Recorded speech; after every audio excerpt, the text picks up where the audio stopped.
Hi, cat. Come and get some mango, baby.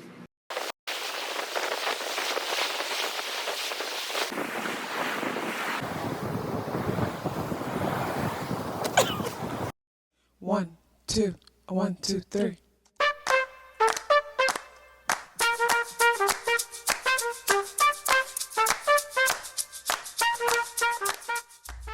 Self-awareness is a superpower. My name is KathyLaDonna. Welcome to Soul and Vibration.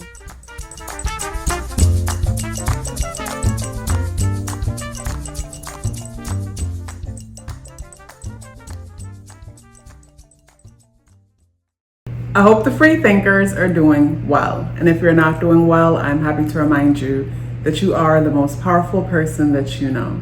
You are the most powerful person that you know because only you can create your reality. Hey guys, today is Thursday, September 26th, and the energies in the day adds up and reduced to number 7 vibration. If today is your birthday, happy birthday.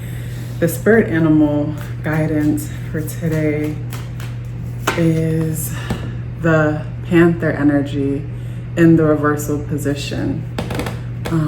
In the upright position. So in the upright position, whenever I look at the Panther energy, I see aggression, I see force.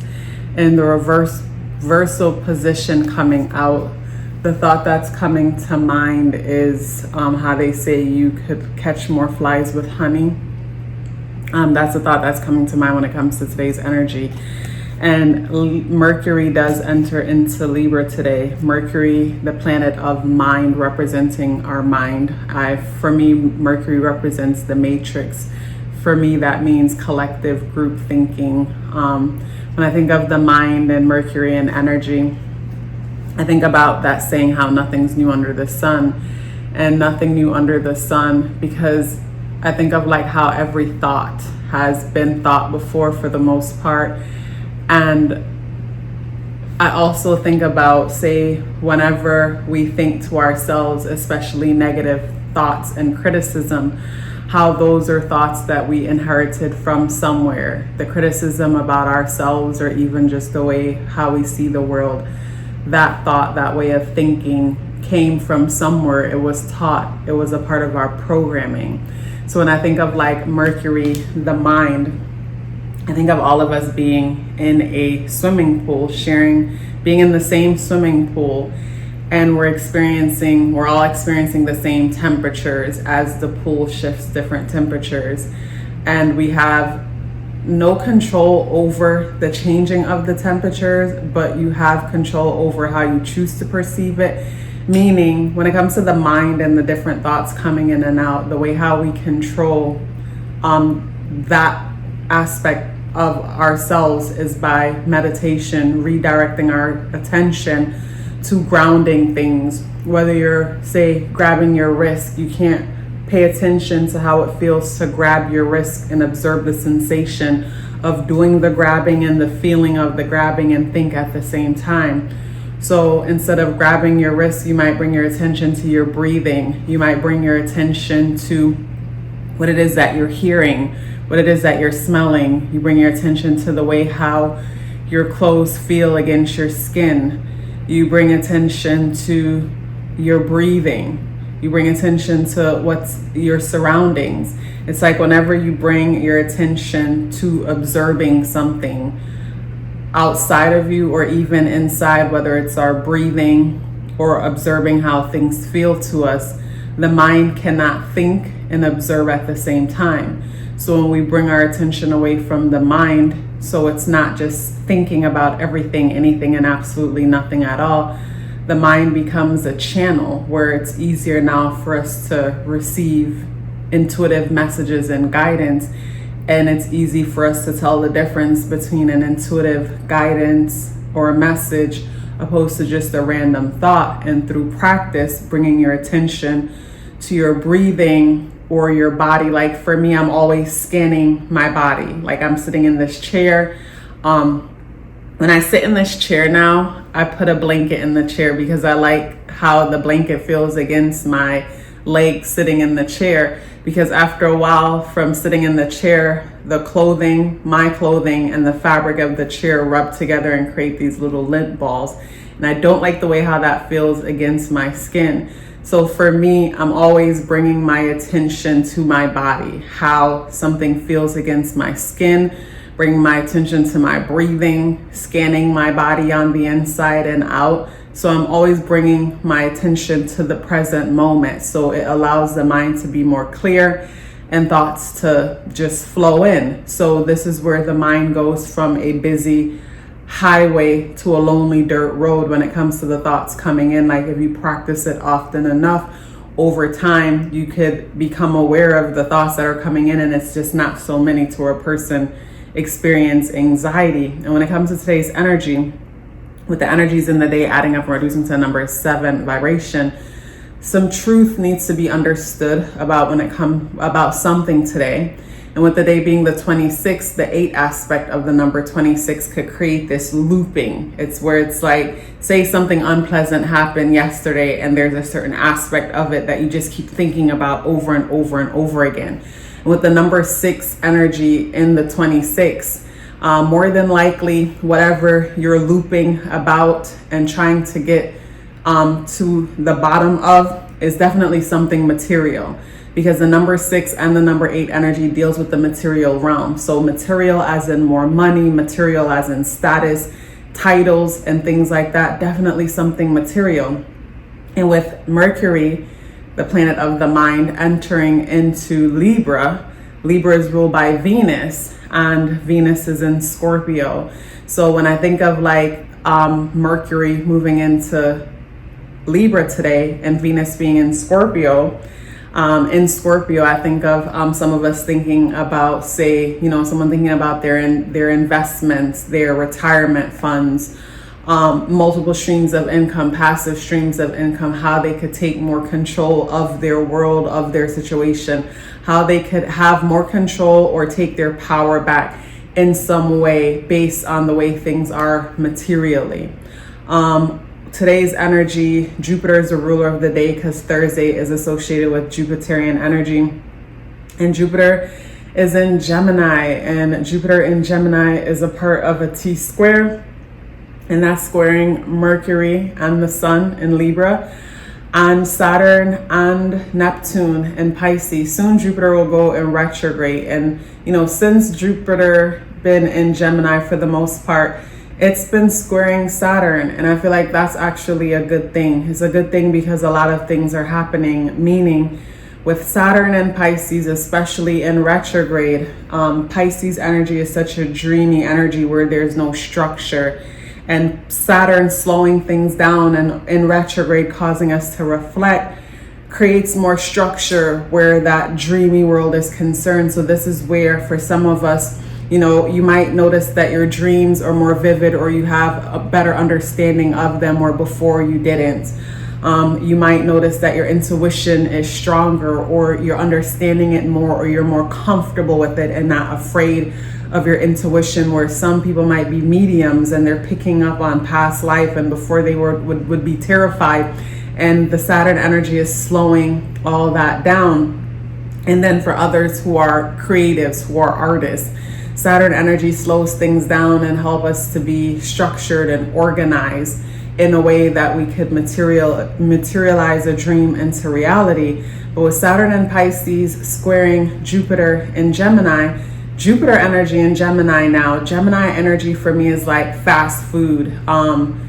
It's like quick information. It's focusing more on the surface area of a thing, where Jupiter opens something up and creates a magnifying glass so something could be amplified. So with Jupiter in Gemini, like we're seeing or focused more on details when it comes to certain things, where normally we would just overlook something and not look much deeper. And with Jupiter squaring Saturn and Pisces, I love both those energies creating a square, because it creates this uncomfortable feeling in our lives that forces us to take accountability. Whether you've noticed lately, when it comes to, say, certain foods you would eat and you would just overlook it or act like it's not happening, with Saturn in Pisces retrograde, Jupiter in Gemini, you have no choice but to recognize like the consequences of your choices, because you're noticing what you're feeling within your body. Maybe you're noticing the mental fog, brain fog, or maybe it's certain informations that you consume.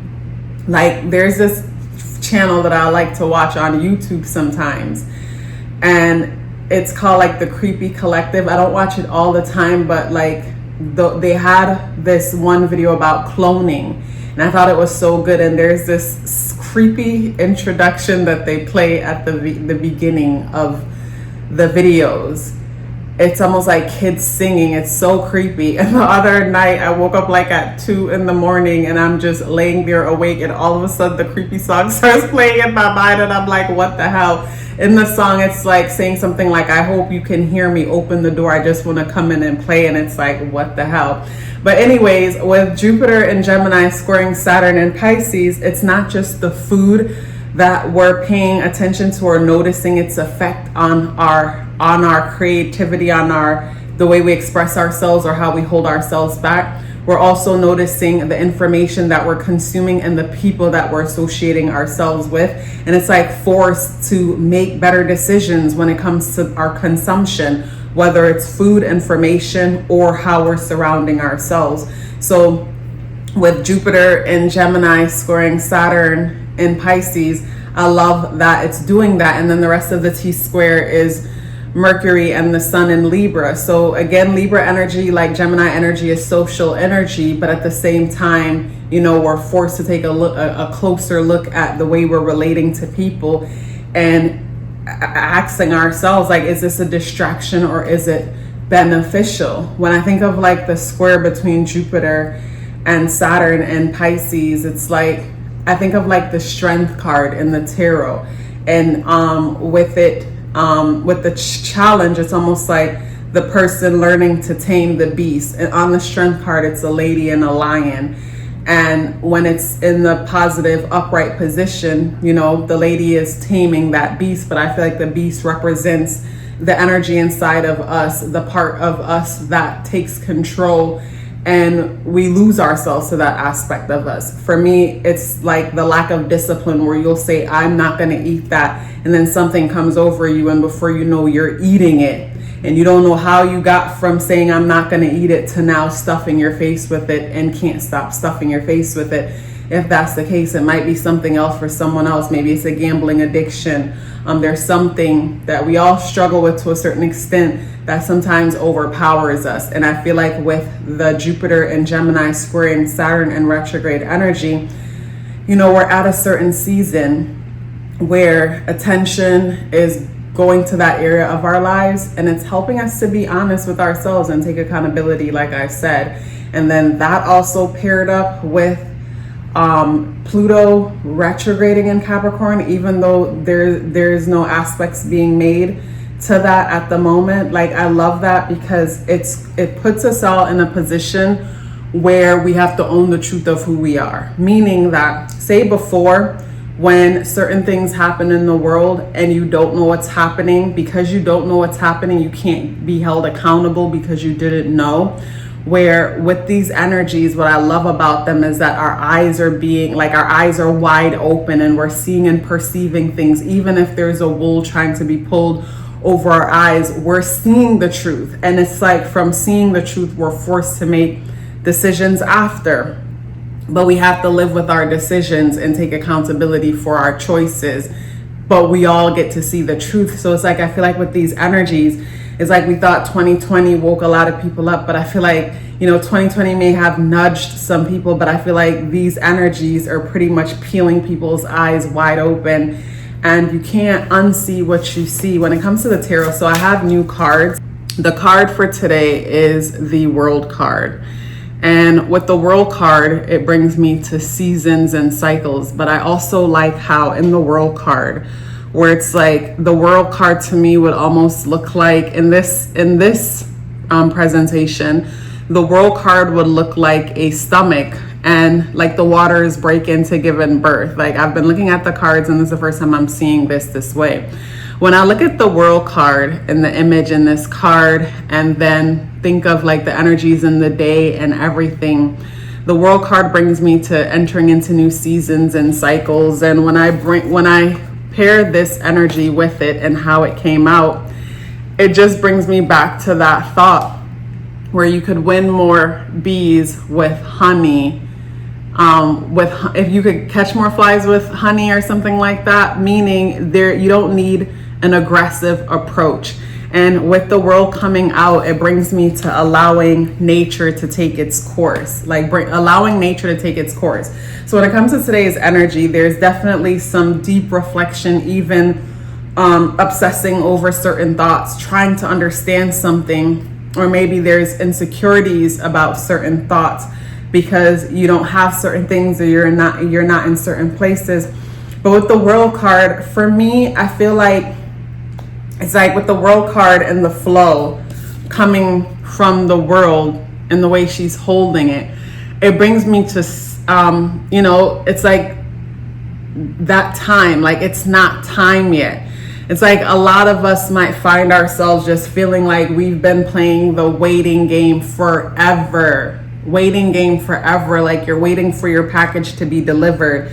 Like you ordered something a long time ago and you're waiting for your delivery, and the delivery, you're waiting for your delivery, and it's like, it seems like it's not coming, but everything in you is telling you to just wait. And then you probably can't do anything else but wait. And with the World card, it just brings me to the thought of like, it's like you have to wait till the time is right. Like when the time is right, everything will present itself and work out the way how it's supposed to.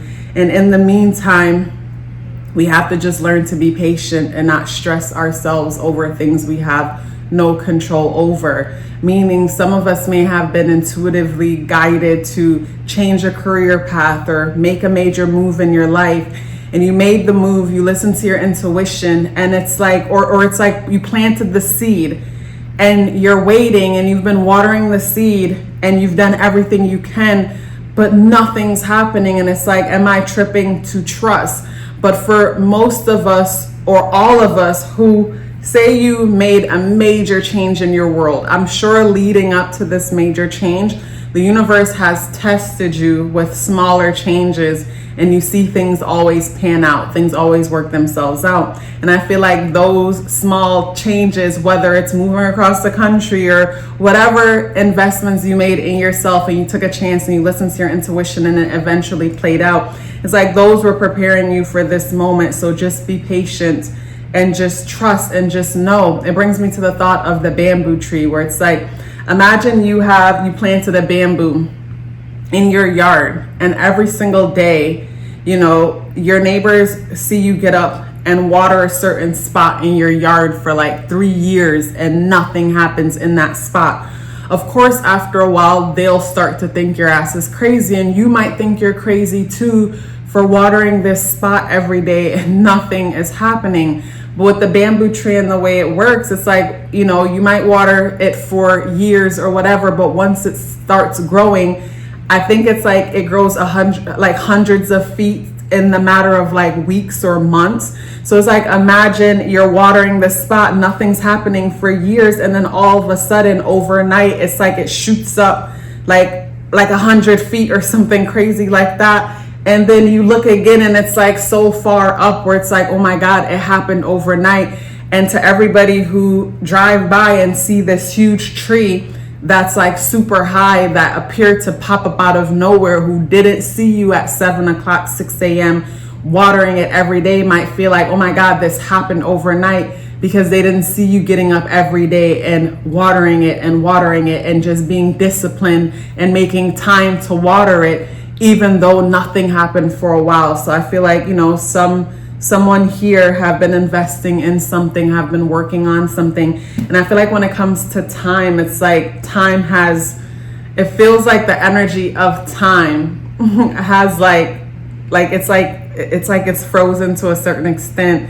And I feel like it will start moving forward again. And we just have to be patient and trust that the stillness, the pause that we're experiencing is all for a reason. And the pause is also, testing our faith and our trust, Because with this pause, some of us could, fight to go back to our old life, but then you can't go back to your old life even if you wanted to.